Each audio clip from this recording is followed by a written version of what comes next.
শ্রীমদ্ভাগবত। ওম নমো ভগবতে বাসুদেবায়। শ্রীমদ্ ভাগবত চতুর্থ স্কন্ধ শতবিংশ অধ্যায়। ধারাতনয় সঙ্গে পড়ি শ্রীপুরঞ্জন পথ উড়ি, কাଳର କନ୍ୟା ଜରା ପାଶେ ମିଳିଲା ବୋଲେ ସପ୍ତବିଂଶେ।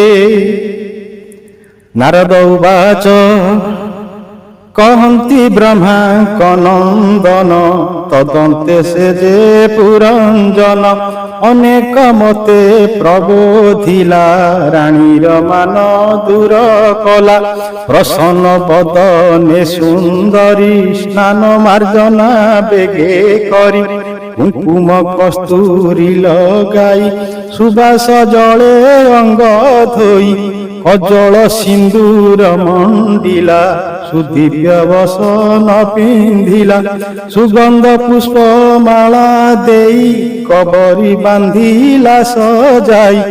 ଖଞ୍ଜିଣ ନାନା ଅଳଙ୍କାର, ମୁକୁରେ ନିରେଖି ଶରୀର। ଭୋଜନ ସାରି ଷଡ଼ରସେ, ତାମ୍ବୁଳ ଗୁଞ୍ଜିଲା ହରସେ। ନୃପତି ସମୀପେ ମିଳିଲା, ହସି ପଲଙ୍କେ ବିଜେ କଲା।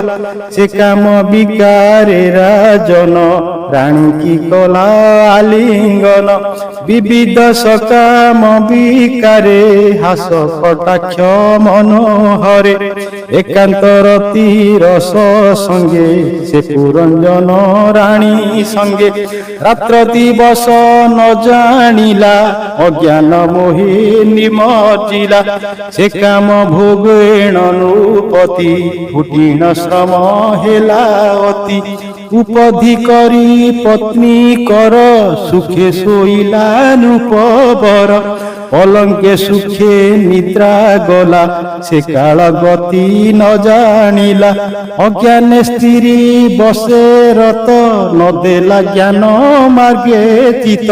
ନବୀନ ବୟସ ରାଜନ, ନାସିଲା ଏ ସ୍ତ୍ରୀ ଭୋଗେଣ। କ୍ଷଣକ ପ୍ରାୟ ସେ ମଣିଲା, ଏ ଯୁବା କାଳ ବିନାଶିଲା। ଯୋଗାନ୍ତେ ପୁରଞ୍ଜନ ଠାରେ, ଜନ୍ମିଲେ ଦୁହି ତାକୁ ମରେ। 11 ଯେ କୁମର, ଜନ୍ମ ଲଭିଲେ ଆଦ୍ୟ ତାର। 10 ଉତ୍ତର କନ୍ୟା ସତ, ସୁଗୁଣଶୀଳେ ହେଲେ ଜାତ। ସେ କନ୍ୟା ପୁତ୍ରେ ବିଭା ଦେଇ, ନିଶ୍ଚିନ୍ତ ହେଲେ ନର ସାଇ। ବିଭା ନିର୍ବନ୍ଧେ ନିମଜ୍ଜିଲା, ଅର୍ଧେ ଆୟୁଷ ତାର ଗଲା। ପୁତ୍ର କନ୍ୟାଙ୍କ ପୁତ୍ର ହୋଏ, 45 ବସନ୍ତି ସେ ରାଏ। ଏ ସର୍ବେ ରାଜାର ଭଣ୍ଡାର, ଲୁଟିଣ କଲେ ସେ ବିହାର।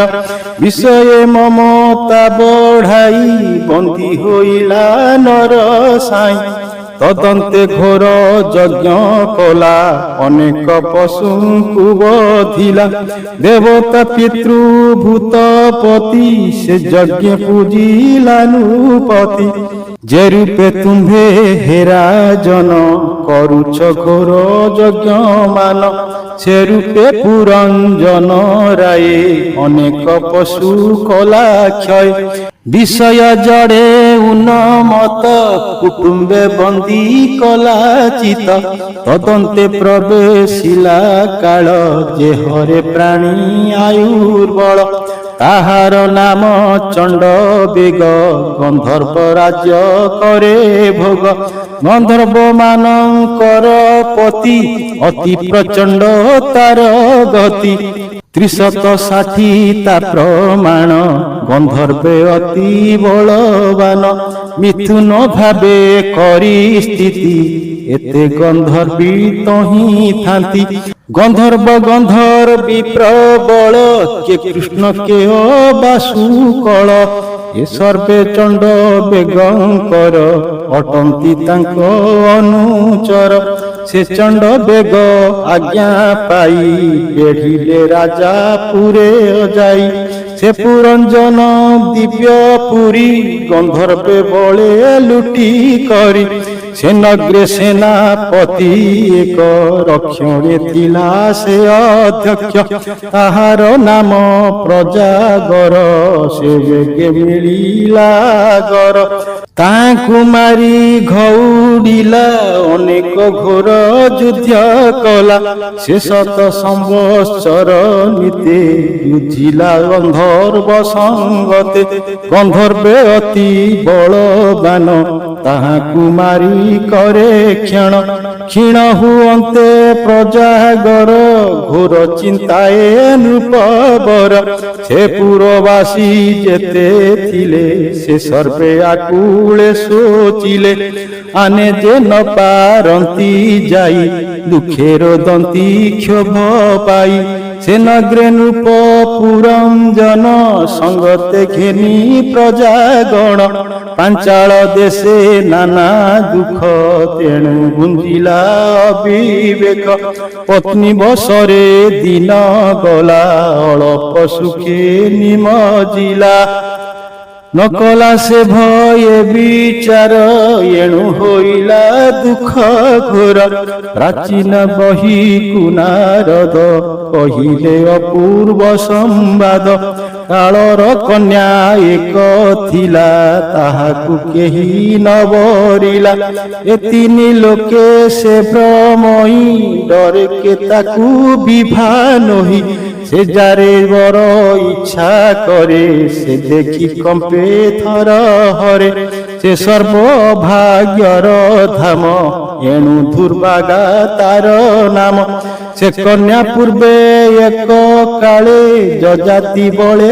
ବିଭା ହେଲେ ତାଠାରେ ବଇ ଭୋଗ ସାରି ପୁତ୍ରକୁ ବରେ ଇଚ୍ଛା କରି ତାହାକୁ ଯଜାତି ରାଜନ ପୁତ୍ରକୁ କଲେ ସମର୍ପଣ ତା ଜ୍ୟେଷ୍ଠ ଯେତେ କୁମର କେହି ନ କଲେ ଅଙ୍ଗୀକାର କନିଷ୍ଠ ପୁତ୍ର ପୁରୁ ଥିଲା ସେ ପିତା ଆଜ୍ଞାରେ ବରିଲା ଏମନ୍ତେ ସେ କାଳ ଦୁହିତି ସେ ବରେ ତୁଷ୍ଟ ନୋହେ ମତି ତା କାମ ଭୋଗେ ବଳ ହରି ତଦନ୍ତେ ସଂସାରେ ବିହରି ମୁଁ ଦିନେ ବ୍ରହ୍ମ ଲୋକ ଠାରୁ ଏ ମହି ଭ୍ରମଣ ଇଚ୍ଛାରୁ ଆସନ୍ତେ କୃଷ୍ଣ ରସେ ରସି ମୋତେ ଭେଟିଲା ଦୁଷ୍ଟାସି ଯତିତ୍ୱପଣ ମୋର ଜାଣେ ତଥାପି ବରେ ଭ୍ରମ ପଣେ ବୋଇଲା ଶୁଣ ମୁନିବର ମୋ କାମ ଦୁଃଖ ପରିହର ହେ ମୁନି ଶ୍ରେଷ୍ଠ ଯୋଗେଶ୍ୱର ମୋତୁଲେ ଗୃହ ଧର୍ମ କର ତୁମ୍ଭେ ମୋହର ନିଜ ପତି ଏଣୁ ଅଇଲି ତୁମ୍ଭ କତି ପୁରୁଷ ସ୍ୱଧର୍ମଟି ଏହି ପ୍ରାପତ କନ୍ୟା ନତେ ଜଇ ଯାଚକ କନ୍ୟା ପ୍ରତେଜିଲେ ସେ ସୁଖ ନଲ ଭଇ ଭଲେ ହେମନ୍ତ ବାକ୍ୟ ତାର ଶୁଣି ଆମ୍ଭେ ପ୍ରକୋପେ ତାକୁ ଭଣି କୋଇଲୁ ତୁ ନିଚ ଯୁବତୀ ପ୍ରମାଦୁ କୂଳେ ନହୁ ସତୀ କୋଇଲୁ ତୁ ନିଚ ଯୁବତୀ ପ୍ରମଦା କୂଳେ ନହୁ ସତୀ କୂଳ ଦୂଷଣ କର୍ମ ତୋର ନ ମରି ରହିଛୁ ଶରୀର ପାତ୍ର ପାତ୍ର ତୁ ନ ଜାଣୁ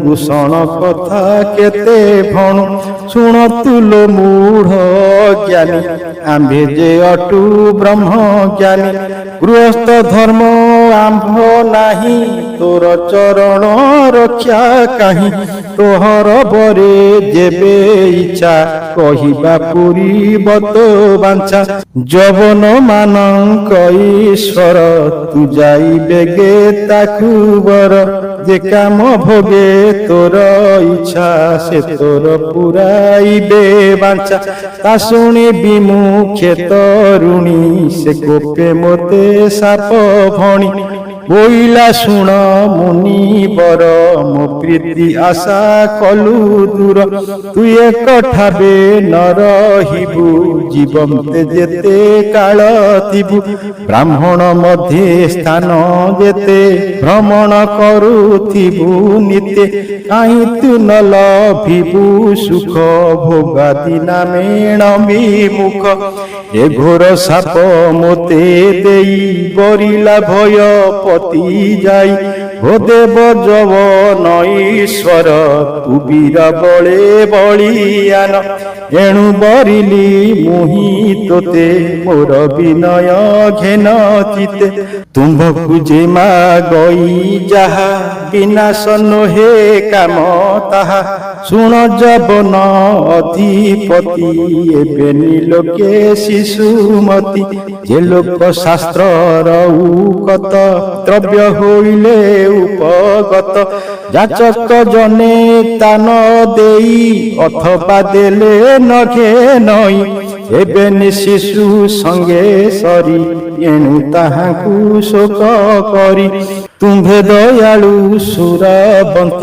ଯବନ ମାନଙ୍କ ସାମନ୍ତ ମୁକାମେ ତୁମ୍ଭଙ୍କୁ ଭଜିଲି ଲଜ୍ଜା ସଂକୋଚ ଉପେଖିଲି ମୋ ସଙ୍ଗେ କର ବଇ ଭୋଗ ହର ଦୁଃସହ କାମ ରୋଗ ପୁରୁଷ ସ୍ୱଧର୍ମଟି ଏହି ଦିନ ଜନକୁ ଦୟା ବହି ମୋ ଜନ୍ମ କାଳୁ କାମ ଦୁଃଖେ ତୁ ମୋତେ ନତେ ଜବି ମୁଖେ ତାର କାର୍ପଣ୍ୟ ବାକ୍ୟ ଶୁଣି ଯବନେଶ୍ୱର ମନେ ଗୁଣି ଦେବଙ୍କ ଗୁପ୍ତ ଯେ ମରଣ ଏହାରେ ସାଧିବି ପ୍ରମାଣ ଏମନ୍ତ ମନେ ବିଚାରିଲା କନ୍ୟାକୁ ପ୍ରତି ବାକ୍ୟ ଦେଲା ଶୁଣ ଗୋ କାଳର ଦୁହିତି ତୁ ସମେ ବରି ଅଛି ପତି ଆପଣା ସମାଧି ଯୋଗରେ ମୁଁ ବର ବରି ଅଛି ତୋରେ ଏ ଯେତେ ଲୋକ